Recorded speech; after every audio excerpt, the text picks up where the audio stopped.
A second grader started a fire in the school's bathroom with a lighter just like this one and a piece of toilet paper. Witnesses say the police officer was traveling in this direction when he struck and killed 26-year-old Jacquees Harris. She took her very last breath in this spot. The candlelight vigil for Willie Lawrence just finished, and dozens of people came out from the community to show their respects and to remind people that driving under the influence is just not worth it.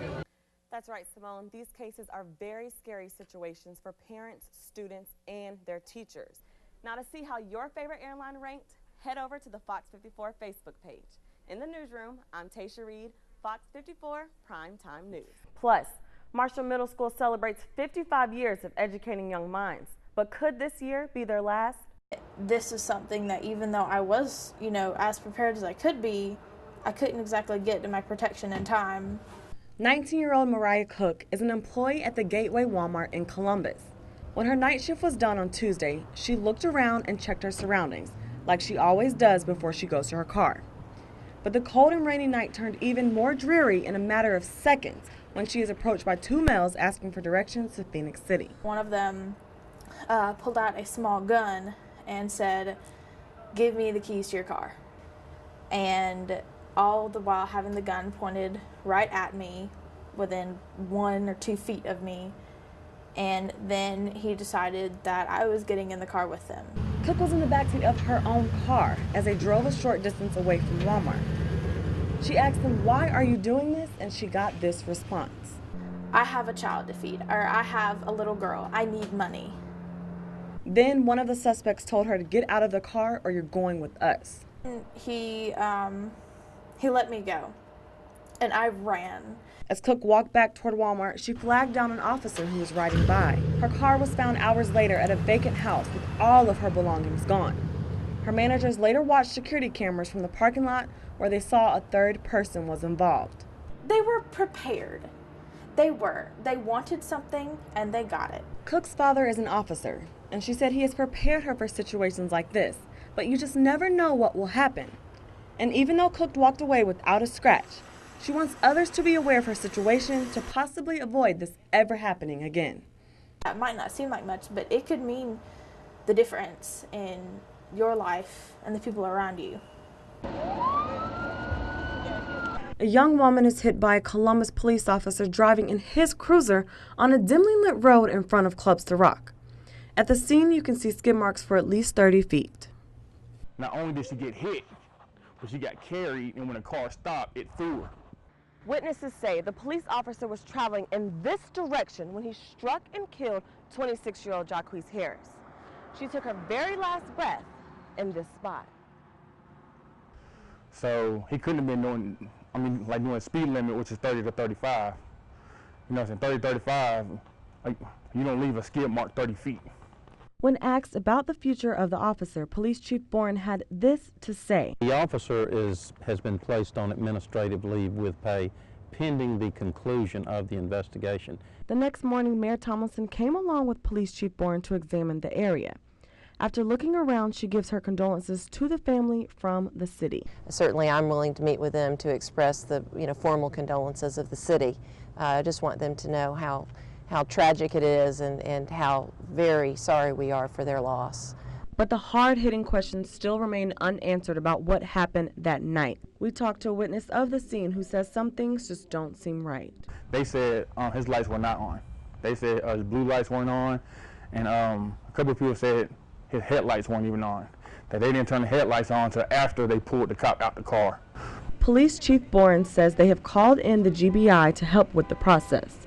But for now, the street remains dark at night and a risk for future pedestrians crossing that street. It's just dangerous over here on this runway. We often have these heavy planes that's flying over.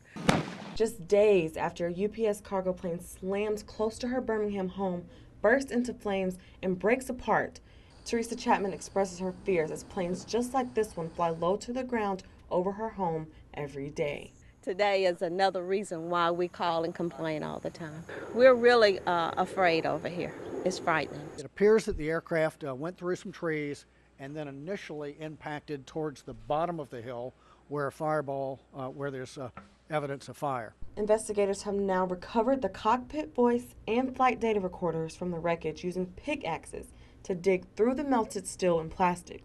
The 2 black boxes will be used to gather information about the flight. The black box, coupled with the cockpit voice recorder, that's going to tell you basically what the pilots were thinking and talking about. Though the NTSB says there was no distress call from the plane, Tony Cook, a captain for Delta Airlines, describes why this may not have happened. The first job that any aviator is going to do is he's going to fly first.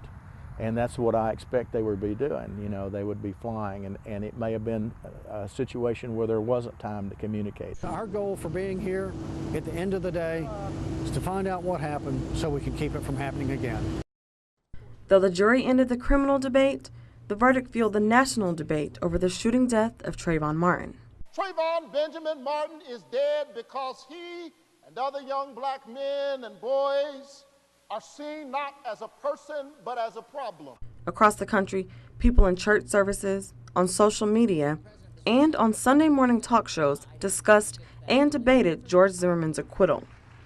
Even President Obama offered a statement, calling the death a tragedy, but asking the country to respect Martin's parents' call for calm reflection. Not one more! Others rallied in cities across the country, though most were peaceful. Martin's family members are asking for prayers. We're very concerned and very hurt and very disappointed at this point, but we know in the end God will prevail and justice will be served. NAACP leaders are pushing the Justice Department to continue investigating the killing as a possible hate crime. There is reason to be concerned that race was a factor in why he targeted young Trayvon. Zimmerman's brother says FBI investigations have not found an inkling of racism. I would encourage them to cool their jets, give everyone some time to kind of process what's going on. He says Zimmerman now needs to heal and recenter himself, even as he continues to fear for his life. Hundreds of homeless people from across the valley have come out to enjoy a feast from a local group who says it's all about giving back. It makes me feel good. I just like doing it, and it's when you can give back, I would say give back, because you never know when you may be on that side and need someone to give something to you. And that's exactly what he did. Carlos Smith and the Chattahoochee Valley 4th Masonic District held their 7th annual Feed the 100. He says what started out as a small group feeding a few people has turned into a large feast for hundreds. Last year we fed roughly about 140 homeless. This year we're trying to beat that number. Smith also says it just gives him a good feeling inside to reach out and provide a meal to those who may not receive a meal during the holidays. Yes, first time ever being homeless. It's just a bump in the road, though. I'm going forward with it. Terry says being homeless has made her appreciate life in a whole different manner, and that last year she was the one cooking the holiday meals for family and friends. I'm just thankful. I'm very grateful. Oh, man. And the potato salad. The potato salad is really good. Others also enjoy the food and the gracious hospitality from the 4th Masonic District. But Smith says he is just glad to be able to care for others. Having someone not care about you is a hard thing, but knowing someone out there cares makes you feel better, and it gets you through the day, I would say. In Columbus, Tesia Reed, WTVM News Leader 9.